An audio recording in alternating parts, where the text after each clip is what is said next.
শুরুতেই জানিয়ে দেব, দক্ষিণ লেবাননের গ্রামে ফিরছে বাস্তুচ্যুতরা, গুলি চালিয়েছে ইসরায়েলি। জানিয়ে দেব, ইউক্রেনের জন্য $700 মিলিয়ন অস্ত্র সহায়তা প্রস্তুত করছে যুক্তরাষ্ট্র। এছাড়া রয়েছে ইউক্রেনের বোমারু বিমান দিয়েই ইউক্রেনে পাল্টা হামলা চালাচ্ছে রাশিয়া। সর্বশেষ জানিয়ে দেব, ইসরায়েলি হামলা জবাব দেওয়ার অধিকার রয়েছে ইরানের, বলছেন মাসুদ পেজেশকিয়ান। দক্ষিণ লেবাননে গ্রামে ফিরছে বাস্তুচ্যুতরা, গুলি চালালো ইসরায়েলি সেনাবাহিনী। ইসরায়েলি প্রতিরক্ষা বাহিনী আইডিএফ দক্ষিণ লেবাননের কিছু গ্রামে প্রবেশের চেষ্টা করা ব্যক্তিদের সতর্কতামূলক গুলি চালিয়েছে। বুধবার 27 নভেম্বর লেবাননের সঙ্গে যুদ্ধবিরতির চুক্তি কার্যকর হওয়ার সময় এই ঘটনা ঘটে। প্রতিরক্ষামন্ত্রী ইসরায়েল কাটুজের নির্দেশে হিজবুল্লাহ সদস্যদের ফেরার পথ রোধ করতেই এমন পদক্ষেপ নেওয়া হয়েছে। টাইমস অফ ইসরায়েল এই খবর জানিয়েছেন। আইডিএফ জানিয়েছে, মেইস আল জাবাল এলাকায় কয়েকজন সন্দেহভাজনকে লক্ষ্য করে গুলি চালানো হয়। তারা জানিয়েছে, লেবাননের সক্রিয় যুদ্ধ পরিস্থিতি থেকে সরে এসে চুক্তি বাস্তবায়নে মনোযোগ দিচ্ছে। এদিকে দক্ষিণ লেবাননের কিছু এলাকায় আইডিএফের সেনারা এখনও অবস্থান করছেন এবং ওই এলাকাগুলোতে যাতায়াত নিষিদ্ধ করা হয়েছে। কাফরকিলার মতো সীমান্ত সংলগ্ন গ্রামগুলোতে কিছু গাড়ি চলাচলের চেষ্টা করলে আইডিএফ তাদের গুলি চালিয়ে থামিয়ে দেয়। গাড়িগুলো সতর্ক বার্তার পর ফিরে যায়। অন্যদিকে ইসরায়েলি বিমান বাহিনী এখনও লেবাননের আকাশে টহল দিচ্ছে। চুক্তি অনুযায়ী আইডিএফ আগামী 60 দিনের মধ্যে দক্ষিণ লেবানন থেকে সেনা প্রত্যাহার করবে। এই সময় লেবাননের সেনাবাহিনী ধীরে ধীরে এই এলাকার দায়িত্ব গ্রহণ করবে। পাশাপাশি চুক্তি লঙ্ঘনের অভিযোগ মূল্যায়নের জন্য একটি মার্কিন নেতৃত্বাধীন কমিটি গঠন করা হবে। চুক্তি অনুযায়ী হিজবুল্লাহ দক্ষিণ লেবানন ছেড়ে চলে যাবে এবং তাদের সামরিক অবকাঠামো ধ্বংস করা হবে। এক ইসরায়েলি নিরাপত্তার কর্মকর্তা জানিয়েছেন, সেনা প্রত্যাহারের গতি এবং লেবাননের নাগরিকদের বাড়িতে ফেরার প্রক্রিয়া চুক্তি বাস্তবায়ন এবং সব পক্ষের সম্মতির উপর নির্ভর করবে। ইসরায়েলি প্রতিরক্ষা মন্ত্রী বলেছেন, হিজবুল্লাহ সদস্যদের ফেরত আসার চেষ্টা রোধ করতে হবে। তারা যদি সেনাদের জন্য হুমকি তৈরি করে তবে তাদের আঘাত করা হবে। যুদ্ধবিরতির পর লেবাননের গ্রামগুলোতে ফেরার চিত্র ধীরে ধীরে স্পষ্ট হচ্ছে। কয়েকটি ভিডিওতে দেখা গেছে স্থানীয়রা ধ্বংসস্তূপের মাঝে ফিরেছে। লেবাননের ভারপ্রাপ্ত প্রধানমন্ত্রী নাজিব মিকাতি ইসরায়েলের চুক্তি পুরোপুরি মানার আহ্বান জানিয়েছেন। লেবাননের স্পিকার নবিহ বেরি বাসিন্দাদের বাড়িতে ফেরার আহ্বান জানিয়ে বলেন, আপনার ভূমি ও অবস্থান ও জন্মস্থানে ফিরে যান। তবে তিনি যুদ্ধকে দেশের ইতিহাসের সবচেয়ে বিপজ্জনক অধ্যায় হিসেবে উল্লেখ করেছেন। ইসরায়েলের পরিস্থিতি তুলনামূলক শান্ত থাকলেও চুক্তি নিয়ে উদ্বেগ প্রকাশ করছে অনেকেই। তারা মনে করছেন, এই চুক্তি হিজবুল্লাহর উপর নিয়ন্ত্রণ আরোপে যথেষ্ট নয় এবং এটি গাজা ও ইসরায়েলের আটক প্রসঙ্গে উপেক্ষা করছে। এদিকে ইউক্রেনের জন্য $725 মিলিয়ন অস্ত্র সহায়তা প্রস্তুত, বলছে যুক্তরাষ্ট্র। ইউক্রেনের জন্য $725 মিলিয়ন অস্ত্র সহায়তা প্যাকেজ প্রস্তুত করেছে মার্কিন প্রেসিডেন্ট জো বাইডেন প্রশাসন।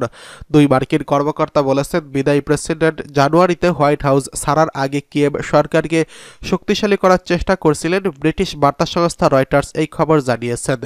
এই পরিকল্পনার সঙ্গে পরিচিত একজন কর্মকর্তা রয়টার্সকে বলেছেন, বাইডেন প্রশাসন ল্যান্ডমাইন এবং ড্রোন, স্ট্রিঙ্গার মিসাইল এবং হাই মোবিলিটি আর্টিলারি রকেট সিস্টেমের জন্য গোলাবারুদ সহ রুশ সেনাদের অগ্রগতি রোধে মার্কিন অস্ত্রের মজুত থেকে বিভিন্ন ট্যাঙ্ক বিরোধী অস্ত্র সরবরাহের পরিকল্পনা করছেন। রয়টার্সের দেখা বিজ্ঞপ্তি অনুসারে প্যাকেজটিতে ক্লাস্টার যুদ্ধাস্ত্র অন্তর্ভুক্ত থাকবে বলে ধারণা করা হচ্ছে, যা সাধারণত গাইডেড মাল্টিপল রকেট সিস্টেম এবং রকেট হিমার্স লঞ্চার ব্যবহার করে ছোড়া হয়। একজন কর্মকর্তা বলেছেন, অস্ত্র প্যাকেজের বিষয়ে কংগ্রেসের আনুষ্ঠানিক বিজ্ঞপ্তি সোমবারের মধ্যেই আসতে পারে। এই প্যাকেজ অনুমোদনের জন্য আগামী দিনে বাইডেনের প্রত্যাশিত স্বাক্ষরের আগে এবং বিষয়বস্তুগুলোর আকার পরিবর্তিত হতে পারে। এটি বাইডেনের তথাকথিত প্রেসিডেন্সিয়াল ড্রডাউন অথরিটি এর আওতায় দেওয়া হবে, যেটি যুক্তরাষ্ট্রকে জরুরি ভিত্তিতে পরিস্থিতির বিতরণে সাহায্য করতে এবং বর্তমান অস্ত্রের মজুদ থেকে অস্ত্র দেওয়ার অনুমতি দেয়। সম্প্রতি পিডিএ ঘোষণাগুলোতে এই সহায়তার আকার সাধারণত $125 থেকে $250 মিলিয়ন মধ্যে রয়েছে। তবে বাইডেনের আনুমানিক $4 থেকে $5 বিলিয়ন পিডিএ ইতিমধ্যে কংগ্রেসে অনুমোদন পেয়েছে, যেটি তিনি 20 জানুয়ারি রিপাবলিকান নবনির্বাচিত প্রেসিডেন্ট ডোনাল্ড ট্রাম্পের অভিষেকের আগেই ব্যবহার করবেন বলে আশা করা হচ্ছে। গত কয়েক দশক ধরে ল্যান্ডমাইন রপ্তানি করে যুক্তরাষ্ট্র। বেসামরিকদের সম্ভাব্য ক্ষতির কারণে সেগুলো ব্যবহার নিয়েও বিতর্কিত। যদিও ১৬০টিরও বেশি দেশ সেগুলো ব্যবহার নিষিদ্ধ করা বিষয়ক একটি চুক্তিতে স্বাক্ষর করেছে, তবে ২০২২ সালের প্রথম দিকে রাশিয়া যখন ইউক্রেনে সর্বাত্মক আক্রমণ শুরু করে তখন রুশ যুদ্ধক্ষেত্রে সামনের সারিতে চলে আসে। কিয়েভ তখন ল্যান্ডমাইনে অনুরোধ জানায়, পরে ল্যান্ডমাইনগুলো ইউক্রেনে পাঠানো হবে, সেগুলো অস্থায়ী ল্যান্ডমাইন। এটিতে একটি পাওয়ার সিস্টেম রয়েছে যা অল্প সময়ের জন্য স্থায়ী হয়।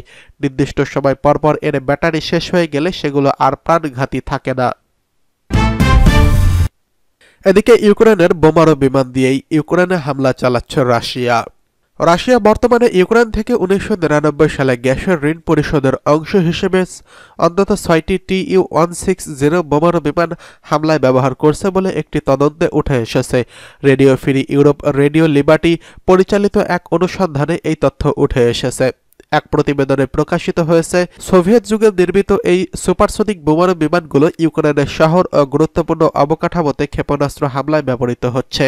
তদন্তে বিমানের পুরো সিরিয়াল নাম্বার, আর্কাইভ এবং অ্যাভিয়েশনের রেজিস্ট্রি তথ্যের সঙ্গে শনাক্ত করা হয়েছে বলে কিয়েভ ইন্ডিপেন্ডেন্ট জানিয়েছেন।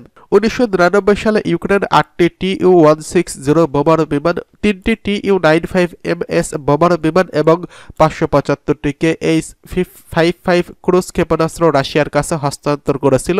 এসব অস্ত্রের বিনিময়ে $২৭৫ মিলিয়ন গ্যাস ঋণ মওকুফ করা হয়, যা এসব সামরিক সরঞ্জামের প্রকৃত মূল্যের মাত্র ১০%। ইউক্রেনীয় সামরিক গোয়েন্দা সংস্থা জানিয়েছে, রাশিয়ার একটি বিশেষ বিমান ইউনিট এসব বোমারু বিমান পরিচালনা করছে এবং এই ইউনিটকে বহু প্রাণঘাতী হামলার সঙ্গে জড়িত বলে মনে করা হচ্ছে। ২০২২ সালের ২৮শে এপ্রিল কিয়েভে এক হামলার মধ্যেই RFERL এর এক সাংবাদিক নিহত হয়েছেন, যা এই ইউনিটের সঙ্গে সংশ্লিষ্ট বলে জানা গেছে। টুপেলভ TU-160 বিশ্বের সবচেয়ে বড় বোমারু বিমানগুলোর মধ্যে একটি, যা মূলত বড় ধরনের আকাশপথে আক্রমণের জন্য ব্যবহার করা হয়, তবে এগুলো রক্ষণাবেক্ষণ বেশ ব্যয়বহুল। সর্বশেষ গত ১৭ নভেম্বর ইউক্রেনে পরিচালিত এই বছরের অন্যতম বিমান হামলায় এই বোমারু বিমানগুলো ব্যবহার করা হয়েছে। ইসরায়েলি হামলার জবাব দেওয়ার অধিকার রয়েছে ইরানের, বলছে তেহরান। ইরানের পররাষ্ট্রমন্ত্রী বলেছেন, ইরান ইসরায়েলের সাম্প্রতিক বিমান হামলার প্রতিক্রিয়া জানানোর অধিকার সংরক্ষণ করে, তবে তিনি উল্লেখ করেছেন এই অঞ্চলে সামগ্রিক পরিস্থিতি ইরানের সিদ্ধান্তে প্রভাব ফেলবে। ব্রিটিশ বার্তা সংস্থা রয়টার্স এই খবর জানিয়েছে। পর্তুগালের রাজধানী লিসবনে এক সংবাদ সম্মেলনে আরাঘসি বলেন, লেবাননে ইসরায়েল ও হিজবুল্লাহর মধ্যে মঙ্গলবার যুদ্ধবিরতি চুক্তি স্বাক্ষর হয় এবং এটাকে স্বাগত জানিয়েছে ইরান। তিনি আশা প্রকাশ করেন যে এই যুদ্ধবিরতি দীর্ঘস্থায়ী শান্তির পথ খুলে দেবে। যুক্তরাষ্ট্র ও ফ্রান্সের মধ্যস্থতায় বুধবার কার্যকর হওয়া এই যুদ্ধবিরতি নিয়ে আরাঘচি বলেন, এটি ইসরায়েল ও ইরানের মধ্যে উত্তেজনা কমাতে সহায়ক হবে কিনা তা নির্ভর করবে ইসরায়েলের আচরণের উপর। তিনি আরও বলেছেন, ইসরায়েল সাম্প্রতিক আগ্রাসনের প্রতিক্রিয়া জানানোর অধিকার আমরা সংরক্ষণ করি, তবে আমরা এই অঞ্চলের সব পরিস্থিতি বিবেচনায় নিচ্ছি। গত ২৬শে অক্টোবর ইসরায়েল ইরানের কয়েকটি স্থাপনায় বিমান হামলা চালিয়েছে। এর আগে ১ অক্টোবর ইরান থেকে ইসরায়েলের দিকে ক্ষেপণাস্ত্র হামলা চালানো হয়, যার জবাবে ইসরায়েলে এই আক্রমণ চালিয়েছে। ইরানের সর্বোচ্চ নেতার উপদেষ্টা আলী লারিজানি সম্প্রতি বার্তা সংস্থা তাসনিমকে দেওয়া এক সাক্ষাৎকারে বলেছেন, ইরান ইসরায়েলের প্রতি প্রতিক্রিয়া জানাতে প্রস্তুতি নিচ্ছে। ইরানের পক্ষ থেকে সামরিক পদক্ষেপ নেওয়া হবে কিনা তা এখনও স্পষ্ট নয়, কোনো ঘোষণা দেওয়া হয়নি। তবে সাম্প্রতিক হামলা ও যুদ্ধবিরতির প্রেক্ষিতে এই অঞ্চলে স্থিতিশীলতা নিয়ে নতুন আশঙ্কা সৃষ্টি হয়েছে।